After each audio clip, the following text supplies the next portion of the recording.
Hi hello friends, super Kanmani സീരിയലിൻ്റെ latest episode റിവ്യൂയിലേക്ക് എല്ലാ കൂട്ടുകാർക്കും സ്വാഗതം.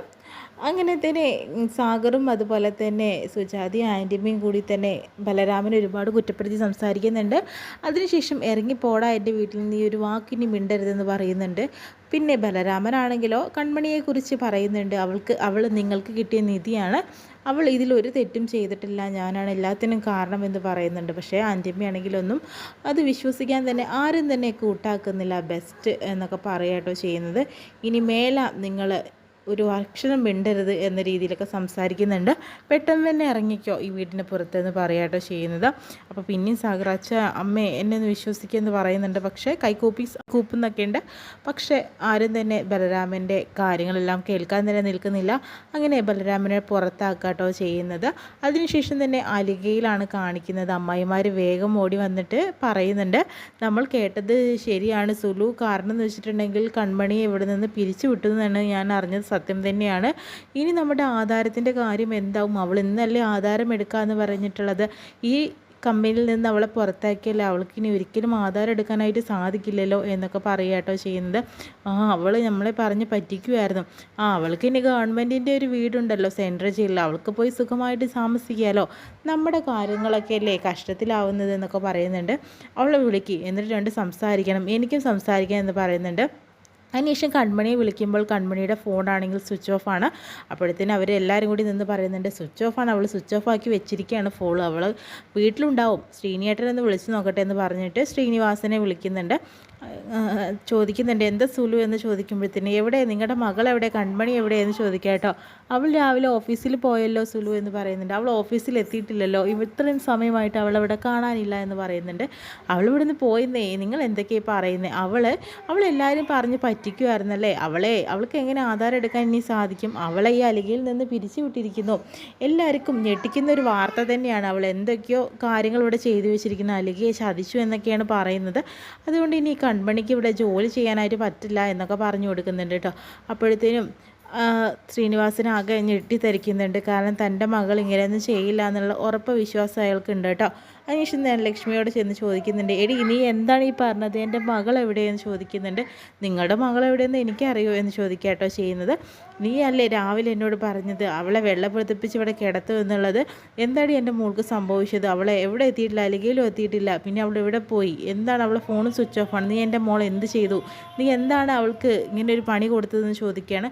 അപ്പോൾ ലക്ഷ്മി ഞാനൊന്നും ചെയ്തിട്ടില്ല, നീ മാന്യമായി രീതി സംസാരിക്കുമെന്ന് പറയുന്നു. പക്ഷേ കാരണം നോക്കിയിട്ട് ലക്ഷ്മിയുടെ അടിക്കുന്നുണ്ട് കേട്ടോ ശ്രീനിവാസൻ. നിങ്ങളെന്നെ തല്ലി, നിന്നെ ഞാൻ തല്ലുപടി, നിന്നെ ഞാൻ കൊല്ലും, എൻ്റെ മോൾക്ക് എങ്ങനെയുണ്ടെന്ന് പറയാതെ നിന്നെ ഞാൻ വിടില്ല എന്ന് പറയുന്നു. നീ എന്താണ് അവിടെ പറഞ്ഞു വെച്ചിരിക്കുന്നത് പറയുമ്പോൾ എല്ലാ കാര്യങ്ങളും ലക്ഷ്മി തുറന്ന് പറയുകയാണ്. അതായത് ബിആറിലേക്ക് ഒരു ഡിസൈൻ വരച്ചു കൊടുത്ത ഡൽഹി പ്രോജക്റ്റിന് വേണ്ടിയിട്ട് കൺമണിയാണ് 10 ലക്ഷം രൂപ കൈപ്പറ്റിയതും എല്ലാ കാര്യങ്ങളും പറഞ്ഞു കൊടുക്കാട്ടെ ചെയ്യുക. അത് കാരണമാണ് അലികയിലെ MD വിളിച്ച് ഞാൻ കാര്യങ്ങൾ പറഞ്ഞു, അതുകൊണ്ട് തന്നെ കൺമണിയുടെ ജോലി പോയതെന്നൊക്കെ പറയാട്ടോ. നീ ദുഷ്ടയാണടി, നിന്നെ ഞാൻ ശരിയാക്കി തരടി, നീ ഇനി ഒരിക്കലും ഇവിടെ വേണ്ട, എൻ്റെ മോൾക്ക് എന്തെങ്കിലും സംഭവിച്ചാൽ നിന്നെ ഞാൻ ഇവിടെ നിന്ന് കൊന്നു കളയുമെന്ന രീതിയിലൊക്കെ ഭീഷണിപ്പെടുത്തിയിട്ട് ശ്രീനിവാസൻ തിരിച്ചു പോന്നു. അതിനുശേഷം മനോജിനെ കാണിക്കുന്നത്. അതുപോലെ മനോജാണെങ്കിലോ ബലരാമനെയും കൊണ്ട് ഒരു സ്ഥലം വരെ പോവാട്ടോ. എന്നിട്ട് മനോജാണെങ്കിലോ ബലരാമൻ്റെ ഈ അവസ്ഥ കാണുമ്പോൾ ചോദിക്കുന്നുണ്ട്, സർ തെറ്റിദ്ധരിക്കില്ലെങ്കിൽ ഞാൻ ഒരു കാര്യം ചോദിക്കട്ടെ എന്ന് പറയുന്നു. എന്താ മനോജ്, ചോദിച്ചോളൂ എന്ന് പറയുന്നു. ഈയിടെയായിട്ട് കുറച്ച് ദിവസമായിട്ട് ഞാൻ ശ്രദ്ധിക്കുന്നു സാറിന് തീരെ സുഖമില്ലാത്ത പോലെ ഒരു ഉന്മേഷക്കമ്മി, സാറിന് ആദ്യം കണ്ടതുപോലെയല്ല, ഇപ്പോൾ ആകെ മാറിയിരിക്കുന്നു എന്ന് പറയുന്നു. തനിക്കങ്ങനെ തോന്നിയോ എന്ന് ചോദിച്ചു. എനിക്ക് സത്യമായിട്ട് തോന്നുന്നു, തൻ്റെ ഒരു തോന്നൽ മാത്രമല്ല, ഇത് സത്യമായിട്ടുള്ള കാര്യമാണ് മനോജ്. ഒരു കാര്യം ചെയ്യും, താൻ്റെ ഒരു തണലത്തേക്ക് വണ്ടി നിർത്തി ഇത്തിരി കാറ്റ് കൊണ്ട് പോവാമെന്ന് പറയുന്നു. ശരി സാർ എന്ന് പറയുന്നു. ഇങ്ങനെ തണലത്ത് ഇറങ്ങി നിൽക്കുന്നുണ്ട് കേട്ടോ. അതിനുശേഷം മനോജിനോട് കുറേ കാര്യങ്ങൾ സംസാരിക്കുന്നുണ്ട്. മനോജ്, എനിക്ക് നിന്നോട് കുറച്ച് സംസാരിക്കണമെന്നുണ്ട്. കാരണം മനോജിന് എന്നെ കാണുമ്പോൾ എന്താണ് തോന്നുന്നതെന്ന് പറയുന്നു. പേടിയാണോ, സ്നേഹമാണോ, അതോ ബഹുമാനമാണോ എന്നൊക്കെ ചോദിക്കുമ്പോൾ മനോജ് കാര്യങ്ങൾ പറയുന്നുണ്ട്. ആദ്യം എനിക്ക് സാറിനോട് ബഹുമാനമായിരുന്നു, ദൈവത്തെ പോലെയായിരുന്നു, പിന്നീട് സാറിന് പേടിയായിട്ട് തോന്നുന്നു. ഇപ്പോൾ സാർ എന്നോട് ചോദിക്കുന്ന ചോദ്യങ്ങൾ കേൾക്കുമ്പോൾ സാറിനോട് സ്നേഹം ആണ് എനിക്ക് തോന്നുന്നത്, ഒരു സഹോദരനോടുള്ള സ്നേഹം മാത്രമാണ് തോന്നുന്നത് എന്നൊക്കെ പറയാട്ടോ. അപ്പോൾ പിന്നെ എനിക്ക് ധൈര്യത്തോടുകൂടി ഞാൻ സംസാരിക്കാമല്ലോ. തന്നെ ഞാൻ ചതിക്കായിരുന്നടോ, തന്നെ മുന്നിൽ നിർത്തിക്കൊണ്ട് അലികയെ നശിപ്പിക്കാനായിട്ട് ഞാൻ നോക്കി. പാവം ആ കൺമണിയും ഇതിൽ ഞാൻ ബലിയാടാക്കുകയാണ് ശ്രമിച്ചത്. എൻ്റെ സ്വാർത്ഥതയ്ക്ക് വേണ്ടി ചെറിയൊരു ജോലിയും ഒരു കുടുംബമൊക്കെ ആയി ജീവിക്കുന്ന തന്നെ ഞാൻ ഒരുപാട് മോഹിപ്പിച്ച് തന്നെ ഒരു വല്ലാത്തൊരു അവസ്ഥയിൽ ഞാൻ കൊണ്ടെത്തിച്ചില്ലേ മനോജ് എന്ന് പറയുന്നു. സർ എന്തൊക്കെയാണ് പറയുന്നത്, എനിക്കൊന്നും മനസ്സിലാവുന്നില്ല. അതേ മനോജ്, എനിക്ക് എൻ്റെ സ്വാർത്ഥതയ്ക്ക് വേണ്ടിയാണ് ചെയ്തത്. പിന്നെ ഞാനൊരു കാര്യം ചോദിക്കട്ടെ മനോജ് തൻ്റെ അച്ഛൻ പറഞ്ഞ എല്ലാ കാര്യങ്ങളും ചെയ്യുമോ എന്ന് ചോദിക്കുന്നുണ്ട്. അതെന്താ സർ അങ്ങനെ ചോദിച്ചത്?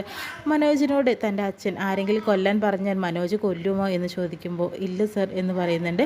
അതുപോലെ മനോജിനോട് ചാവാൻ പറഞ്ഞു അച്ഛൻ എന്ന് പറഞ്ഞു കഴിഞ്ഞാൽ ആ അച്ഛൻ പറഞ്ഞത് മനോജ് കേൾക്കൂ. എൻ്റെ അച്ഛൻ അങ്ങനെയൊന്നും പറയില്ല സർ. അഥവാ ഞാൻ ചോദിച്ചതിന് മറുപടി പറയടോ. ഇല്ല സർ എന്ന് പറയുന്നു. പക്ഷേ ഞാൻ അങ്ങനെയല്ല, എൻ്റെ അച്ഛനും അമ്മയും പറഞ്ഞതെല്ലാം ഞാൻ അനുസരിക്കാറുണ്ട്. അതുകൊണ്ടാണ് എനിക്ക് ഈ ഗതികേട് വന്നത്. അങ്ങനെ ഞാൻ ചെയ്യാനായിട്ട് പാടില്ല. ഇനി മേലെ ഞാൻ അതൊന്നും ചെയ്യില്ല. പിന്നെ BR ഡിസൈൻസ് ഞാൻ അവസാനിപ്പിക്കാനായിട്ട് പോവുകയാണ്. ഞാൻ ദുബായിലേക്ക് തിരിച്ച് പോകാനായിട്ട് പോകുന്നെന്ന് പറയുന്നു കേട്ടോ. അപ്പോൾ മനോജിന് എന്തോ വിഷമാവുന്നുണ്ട്. കാരണം മനോജിനുള്ള ജോലി നഷ്ടപ്പെടുമെന്നൊരു ഭയമുണ്ട്. അപ്പോഴത്തേനും താൻ വിഷമിക്കേണ്ട, തന്നെ എനിക്ക് ഒരുപാട് ഇഷ്ടമായിടോ, തന്നെ ഞാൻ ദുബായിലേക്ക് കൊണ്ടുപോകും. അവിടെ നല്ലൊരു ജോലി, നല്ല ശമ്പളത്തിൽ നല്ലൊരു ജോലി തനിക്ക് ഞാൻ വാങ്ങിത്തരുമെന്നൊക്കെ പറയുന്നുണ്ട് കേട്ടോ. ആ സമയത്ത് തന്നെയാണ് ഫോൺ എടുക്കുന്നത് പറയുമ്പോഴത്തേനും അച്ഛൻ എന്താ അച്ഛാന്ന് ചോദിക്കുകയാണ്. മോനെ നമ്മുടെ കൺമണിയെ വിളിച്ചിട്ട് ഫോൺ അറ്റൻഡ് ചെയ്യുന്നില്ലല്ലോ, ഫോൺ സ്വിച്ച് ഓഫ് ആണല്ലോ എന്ന് പറയുന്നുണ്ട്. എന്താ അച്ഛായി പറയുന്നത്? അവൾ എവിടേക്ക് പോയി? അവൾ രാവിലെ ഓഫീസിലേക്ക് എന്ന് പറഞ്ഞ് ഇറങ്ങിയതാ. പക്ഷേ ആകെ പ്രശ്നമാണ്, അലികയിൽ നിന്ന് കൺമണിയെ പിരിച്ചു വിട്ടെന്നൊക്കെയാണ് പറഞ്ഞു കേൾക്കുന്നത്. അപ്പോഴത്തേനും ബലരാമൻ ചോദിക്കുന്നുണ്ട്, സ്പീക്കറിലിട് എന്ന് പറയാട്ടോ ചെയ്യുന്നത്. അപ്പോൾ കാര്യങ്ങളെല്ലാം തന്നെ അച്ഛൻ വിശദീകരിക്കുന്നതായിട്ട് മനോജും അതുപോലെ തന്നെ ബലരാമനും കൂടി കേൾക്കുന്നുണ്ട്. ഇനിയിപ്പോൾ എന്താണ് ചെയ്യേണ്ടത്? ഫോൺ കട്ട് ചെയ്യും. ഞാൻ അച്ഛത്താ വരണു എന്ന് പറയുന്നു.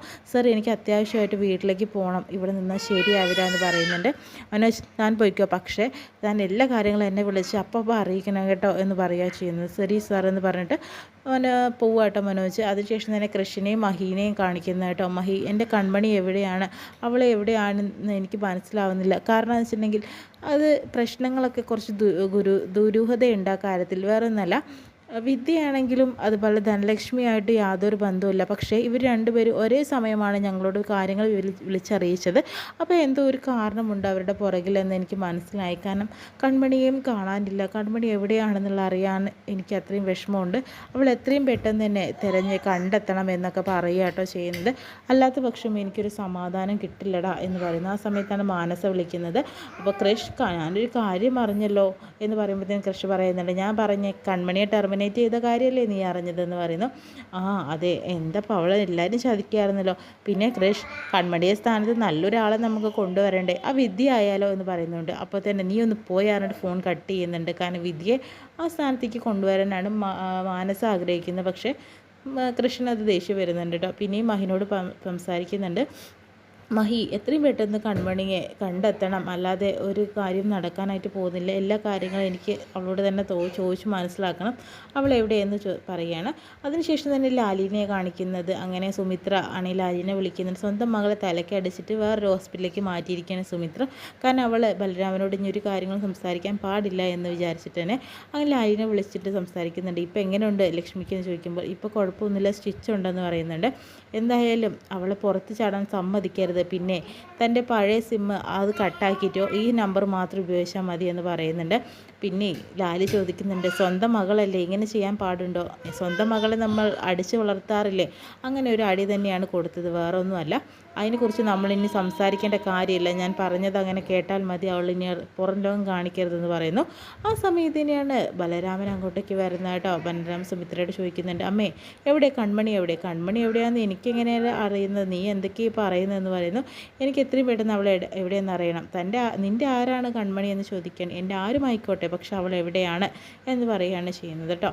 അവൾ എന്താ നമുക്ക് ഉപകാരങ്ങൾ ചെയ്തിട്ടുണ്ട്, അതിൻ്റെ ഉപകാരമായിട്ടാണോ നമ്മൾ എന്തെങ്കിലുമൊക്കെ ചെയ്യേണ്ടതെന്ന് പറയുന്നു. അവൾ എവിടെയാണെന്ന് എല്ലാവരും അന്വേഷിക്കുന്നുണ്ട്. കാരണം അലിയിലേക്കാണെന്ന് പറഞ്ഞിട്ട് അവൾ ഇറങ്ങിയതാണ്, ഇപ്പോൾ അവളെ കാണാനില്ല. എത്രയും പെട്ടെന്ന് തന്നെ അവളെ അറിയിക്കണം എന്ന് പറയുന്നു സുമിത്ര പറയുന്നുണ്ട്. എന്തായാലും ഞങ്ങളെ അച്ഛനും അമ്മയും നീ സ്ഥാനത്ത് നിന്ന് ഒഴിവാക്കിയല്ലോ, നിനക്ക് പുതിയ അച്ഛനും അമ്മയും കിട്ടിയല്ലോ, അവർ പറയണല്ലേ നീ കേൾക്കുള്ളൂ.